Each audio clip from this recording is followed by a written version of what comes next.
नमस्कार, मैं Yamuna. 8 PM news में हम देखेंगे दुर्ग जिले समेत प्रदेश एवं देश विदेश की कुछ प्रमुख खबरें। तो आइए शुरू करते हैं पहले दुर्ग जिले की खबरों से। दुर्ग नगर निगम के अंतर्गत आने वाले वार्ड क्रमांक 51 व 52 के रहवासियों के लिए रविवार का दिन बड़ी सौगात लेकर आया, जब कैबिनेट मंत्री गजेंद्र यादव ने बड़ी सौगात देते हुए 2 करोड़ की राशि से विकास कार्य करने का भूमि पूजन किया। इस राशि से वार्ड के विभिन्न स्थानों में सड़क, सीमेंटकरण व हाई मास्क लाइट की व्यवस्था की जाएगी। भूमि पूजन के अवसर पर मंत्री गजेंद्र यादव ने कहा कि ग्रामीण विधानसभा में विकसित हो रही निगम की नई कॉलोनियों में नागरिक सुविधा सुनिश्चित करने वे हर संभव प्रयास करेंगे।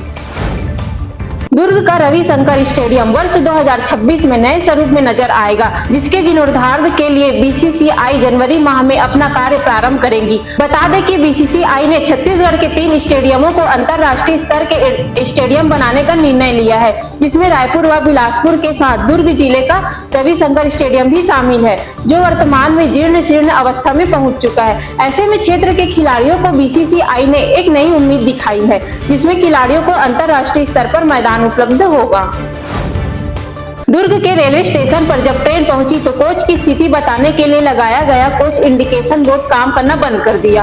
कोच की सही स्थिति जानकारी लेने के लिए लोग डिस्प्ले को निहारते रह गए, परंतु उसमें केवल दुर्ग लिखा ही बता रहा था। इसके बाद अपने कोच की तलाश में यात्री भटकने लगे। जैसे ही स्टेशन प्रबंधक को इसकी जानकारी लगी तो अधिकारी तुरंत हरकत में आ गए। इसके बाद तुरंत कोच की स्थिति को लेकर अनाउंसमेंट कराया गया। यह भी बताया गया कि तकनीकी कारणों से यह दिक्कत हुई है। असुविधा के लिए यात्रियों से खेद भी जताया गया। वरिष्ठ पुलिस अधीक्षक विजय अग्रवाल के नेतृत्व में राष्ट्रीय सुरक्षा अलर्ट के तहत जिले के प्रमुख हाईवे एवं मुख्य मार्ग पर बम निरोधक दस्ता एवं डाक स्क्वाड की सहायता से सघन जांच अभियान संचालित किया गया है। जांच के दौरान 18 भारी वाहनों तथा 155 ऑटो डीलिंग की छोटी गाड़ियों को सर्विस लेने एवं मुख्य मार्ग से हटाया गया। मार्ग पर खड़े असुरक्षित एवं संदिग्ध श्रेणी के वाहनों को हटाकर यातायात को सुरक्षित एवं सुचारू बनाया गया। हाई अलर्ट के मद्देनजर सुरक्षा एवं अनुशासित यातायात व्यवस्था बनाए रखने हेतु यह अभियान सतत रूप से जारी रहेगा।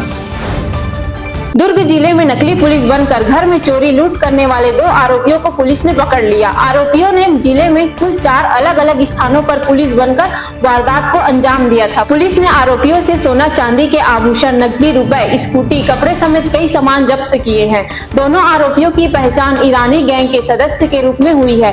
दोनों आरोपी रायपुर के रहने वाले हैं। एक का नाम मिस्कीन अली और दूसरे का नाम महवाल अली है। पुलिस ने दोनों आरोपियों को गिरफ्तार कर न्यायिक रिमांड पर भेज दिया है।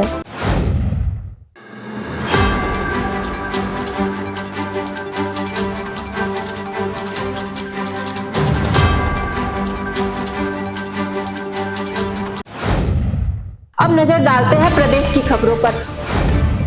मुख्यमंत्री विष्णुदेव साय बिलासपुर के साइंस कॉलेज मैदान में आयोजित 7 दिवसीय स्वदेशी मेला का अवलोकन करने पहुंचे। उन्होंने स्वदेशी स्टॉलों का अवलोकन किया और कारीगरों, सहायक समूह एवं युवा उद्यमियों द्वारा निर्मित उत्पादों की प्रशंसा की। उन्होंने कहा कि इस प्रकार के आयोजन न केवल स्थानीय प्रतिभाओं को मंच प्रदान करता है, बल्कि प्रदेश की आर्थिक धुरी को मजबूत करने में भी महत्वपूर्ण भूमिका निभाते हैं। मुख्यमंत्री ने कहा कि स्वदेशी मेला सिर्फ एक आयोजन नहीं, बल्कि हमारी अस्मिता और आत्मसम्मान का उत्सव है। राष्ट्रपति श्रीमती द्रौपदी मुर्मू का आगामी 20 नवंबर को सरगुजा जिला आगमन कार्यक्रम प्रस्तावित है। राष्ट्रपति के प्रवास की तैयारी के संबंध में आज प्रदेश के वित्त मंत्री एवं सरगुजा जिले के प्रभारी मंत्री ओपी चौधरी ने संभाग स्तरीय समीक्षा बैठक ली। बैठक में सरगुजा संभाग के समस्त जिलों के कलेक्टर, एसपी सहित संबंधित अधिकारी वर्चुअल रूप से जुड़े हैं। बैठक में वित्त मंत्री ने कहा है कि कार्यक्रम स्थल सहित हेलीपैड एवं आवागमन मार्ग में भी सुरक्षा के कड़े इंतजाम हो। उन्होंने कार्यक्रम हेतु मजिस्ट्रियल ड्यूटी के संबंध में जानकारी ली। बैठक के पश्चात उन्होंने कार्यक्रम स्थल पीजी कॉलेज ग्राउंड का निरीक्षण किया। बिलासपुर के लाल बहादुर शास्त्री स्कूल मैदान में 48वें राउत नाचा महोत्सव का भव्य आयोजन किया गया। नाचा महोत्सव में मुख्यमंत्री विष्णुदेव साय शामिल हुए। समिति के पदाधिकारियों द्वारा पुष्पहार पहनाकर मुख्यमंत्री का आत्मीय स्वागत किया गया। मुख्यमंत्री पारंपरिक राउत नाचा वेशभूषा में मंच पर पहुंचे और कलाकारों का उत्साहवर्धन किया। उन्होंने कहा कि यदुवंशी समाज वह समाज है जहां प्रभु श्री कृष्ण ने जन्म लिया है। छत्तीसगढ़ की नित्य गायन परंपरा हमारी संस्कृति, समृद्धि और एकता का सजीव प्रतीक है। मुख्यमंत्री ने तेल फूल में लइका बाढ़े दोहा गाकर यदुवंशी समाज एवं नर्तक दलों को आशीर्वचन भी दिया। मुख्यमंत्री विष्णुदेव साय ने बिलासपुर के कोनी क्षेत्र में नवीन संभाग आयुक्त कार्यालय भवन का लोकार्पण किया। लगभग 12 करोड़ रुपए की लागत से निर्मित इस सर्व सुविधा युक्त भवन का निर्माण अरपा नदी के तट पर लगभग 2.5 एकड़ में किया गया है। भवन में संभाग आयुक्त एवं अपर आयुक्त के कक्ष, न्यायालय कक्ष, बैठक कक्ष तथा उपर्युक्त राजस्व विकास, लेखा अधिकारी के कार्यालयों कक्ष के साथ पृथक स्टाफ रूम भी शामिल है। नए भवन में अधिवक्ताओं और पक्षकारों की सुविधाओं का भी समुचित ध्यान रखा गया है। छत्तीसगढ़ के जांजगीर चांपा जिले के पामगढ़ ब्लॉक के लगरा धान खरीदी केंद्र में देर रात अचानक आग लग गई। देखते ही देखते आग ने विकराल रूप ले लिया और सैकड़ों बारदाने जलकर खाक हो गए। घटना के समय केंद्र में कोई मौजूद नहीं था क्योंकि कर्मचारी और ऑपरेटर हड़ताल पर थे। इस कारण आग कैसे लगी, किसने लगाई और घटना के पीछे क्या वजह थी, इन तमाम सवालों का अभी तक कोई स्पष्ट जवाब नहीं है। हादसे के बाद क्षेत्र के किसानों में नाराजगी स्पष्ट दिखाई दे रही है क्योंकि धान खरीदी सीजन के बीच ऐसी घटनाओं ने व्यवस्थाओं पर गंभीर सवाल खड़े कर दिए हैं।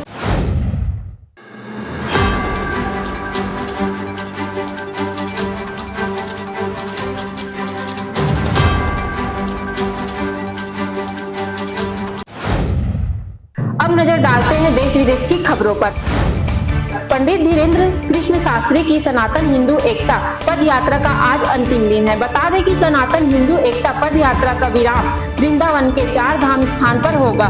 7 से 16 नवंबर तक 3 राज्यों से लेकर यह 10 दिवसीय पैदल यात्रा आज संपन्न होगी। इस यात्रा में लाखों की संख्या में सनातनी शामिल हुए। वे भारत को हिंदू राष्ट्र बनाने, हिंदुओं में एकता स्थापित करने सहित 7 संकल्पों और उद्देश्यों को लेकर एक साथ चले। पद यात्रा के विराम में ब्रज के सभी साधु संत उपस्थित रहेंगे। इसके अलावा कई दिग्गज अलग अलग क्षेत्रों में शामिल होने के लिए आ सकते हैं। पूर्व केंद्रीय मंत्री और वरिष्ठ भाजपा नेता आर.के. सिंह को पार्टी ने पार्टी विरोधी गतिविधियों को लेकर 6 साल तक निलंबित कर दिया। सबसे बड़ी बात यह है कि यह फैसला एनडीए गठबंधन की बिहार विधानसभा चुनाव में भारी जीत के एक दिन बाद लिया गया। पार्टी से निकाले जाने के कुछ ही देर बाद आर.के. सिंह ने शनिवार को भाजपा की प्राथमिक सदस्यता से इस्तीफा दे दिया।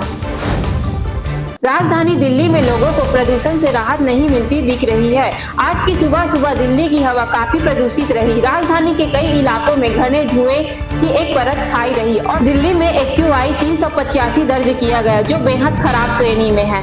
हालांकि वायु गुणवत्ता खराब होने के बावजूद लोग कर्तव्य पथ पर जॉगिंग करते हुए नजर आए। बता दें कि दिल्ली में AQI पिछले कई दिनों से बेहद खराब श्रेणी में चल रहा है। मेक्सिको सिटी की सड़कों पर हजारों लोगों का हुजूम अचानक जमा हो गया। हाथों में तख्तियां, चेहरों पर नाराजगी और आवाज में बदलाव की मांग थी। इस प्रदर्शन में सबसे आगे थे जेनजी। इन युवाओं ने बढ़ते अपराध, भ्रष्टाचार, जवाबदेही की कमी के खिलाफ बड़ा प्रदर्शन आयोजित किया। खास बात यह है कि इस विरोध में बाद में बड़ी संख्या में बुजुर्ग और विपक्ष से जुड़े समर्थक भी शामिल हो गए। राजधानी की सड़कों पर पुलिस और प्रदर्शनकारियों में जमकर बवाल हुआ। पुलिस को आंसू गैस के गोले दागने पड़े। में अब शरण लेना मुश्किल होने जा रहा है। शरणार्थियों के लिए सुरक्षा में कटौती की जाएगी और शरण चाहने वालों के लिए स्वतः ही मिलने वाले लाभों को समाप्त किया जाएगा। लेबर पार्टी की सरकार ने यह घोषणा की है। गृह मंत्री शबाना महमूद ने एक बयान में कहा कि मैं शरणार्थियों के लिए ब्रिटेन का गोल्ड टिकट समाप्त कर दूंगी। वर्तमान में शरणार्थियों का दर्जा लोगों को 5 साल के लिए मिलता है, जिसके बाद वे अनिश्चितकालीन प्रवास और आखिर में नागरिकता के लिए आवेदन कर सकेंगे। लेकिन महमूद के मंत्रालय ने कहा कि वह शरणार्थी दर्जे की अवधि को घटाकर 30 महीने कर देगा।